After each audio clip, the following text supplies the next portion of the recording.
अस्सलाम वालेकुम। मिले जुले से जज्बात हैं पाकिस्तानी होते हुए, ये थोड़ी सी उदासी हो रही है कि हमसे क्यों ना हो पाया, लेकिन मुसलमान होते हुए ये खुशी हो रही है कि चलें किसी ने तो ये स्टेप लिया। बताना ये चाहता हूँ कि कतर हमसे बाजी ले गया।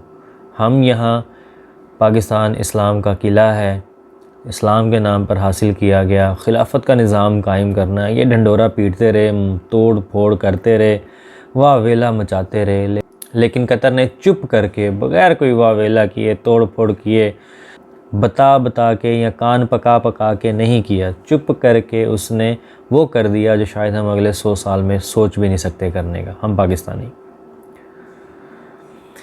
किताबुस सलाह में एक हदीस है बुखारी शरीफ में, उसमें ये बयान हुआ था कि एक सहाबी जो है वो मदीना से दूर थे, नमाज का टाइम हो गया। उन्होंने नबी पाक से आकर जब दरियाफ़्त किया कि या रसूलल्लाह, मस्जिद नबवी तो एक ही है, नमाज का अगर टाइम हो जाए मदीना से बाहर या दूर मस्जिद से तो फिर हम क्या करें?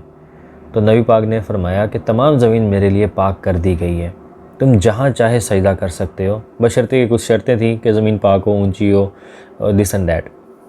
इस चीज़ के बारे में मौलाना इसहाक़ को मैं सुन रहा था, उन्होंने कहा था कि इसका मतलब यह है कि तमाम ज़मीन अब मुसलमानों ने पाक करनी है, मतलब तमाम ज़ुर्व ज़मीन जो है वो मुसलमानों के कब्ज़े में आए, हर ख़ित्ते पर मुसलमान हुकूमत कायम करें, और मुसलमानों की हुकूमत के अलावा दुनिया में जहाँ कहीं भी कोई हुकूमत कायम होगी तो वो जुल्म की हुकूमत कायम होगी, कुफ्र की हुकूमत कायम होगी और नाजायज़ होगी। इस हुकूमत को ख़त्म करने का हक़ और इख्तियार मुसलमानों के पास है।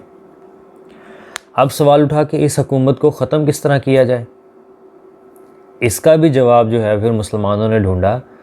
हमने यहाँ जो मिंबर पर बैठा हुआ मौलवी है उसको उठा के तख्त बरतानिया पे बिठाना है, तभी कुफर की हुकूमत, नाजायज़ हुकूमत जो है वो ख़त्म होगी।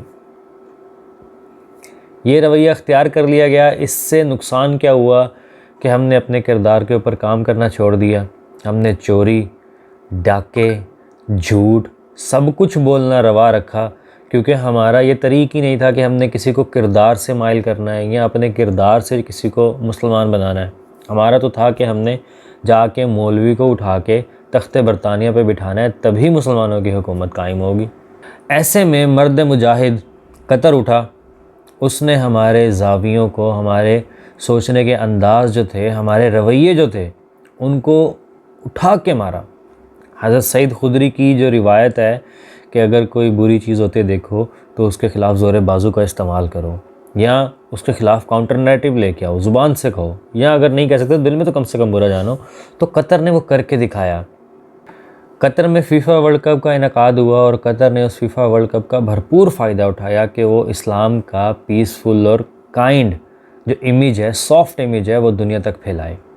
कितनी प्यारी प्यारी अहादीस उन्होंने लगाई, कितने प्यारे प्यारे उन्होंने जो है वो काम किए, और मतलब शुरुआत जो वर्ल्ड कप की थी वो किस तरह की उन्होंने, किस अंदाज से की।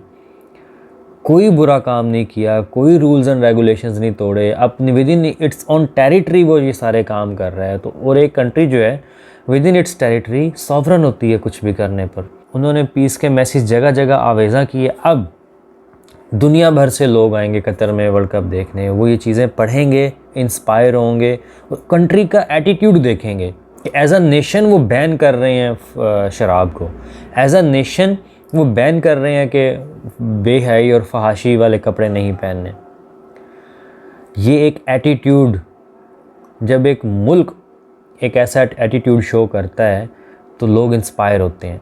वो ये इंस्पिरेशन लेकर अपने मुल्कों में जाएंगे, अपने मुल्कों में जाएंगे तो और लोगों को इंस्पायर करेंगे।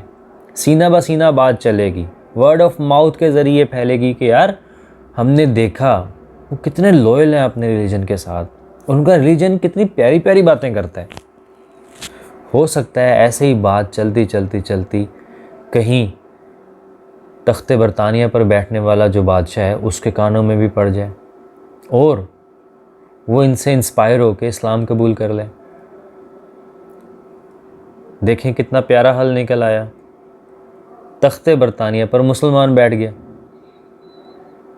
आपका ये था तरीका, या आप ये सोच रहे थे कि हमने मौलवी को उठा के तख्ते बरतानिया पर बिठाना है तभी जो है इस्लाम फैलेगा, उन्होंने क्या तरीका अपनाया कि बजाय इसके कि मौलवी को उठा के तख्ते बरतानिया पर बैठें, यार जो ऑलरेडी बैठा हुआ है तख्ते बरतानिया पर उसी को मुसलमान क्यों ना कर दें। काबे को पासबां सनम खानों से क्यों ना ढूंढ दें। तो ये भी एक तरीका था जिसमें कतर हमसे बाजी ले गया। गांधी साहब इसके ऊपर बहुत प्यारी बात करते हैं कि हमें काउंटर नैरेटिव जनरेट करना चाहिए। आप इससे देखें, इस्लामोफोबिया का भी किला कमा होगा और तबलीग की तबलीग होगी और तशहीर की तशहीर होगी।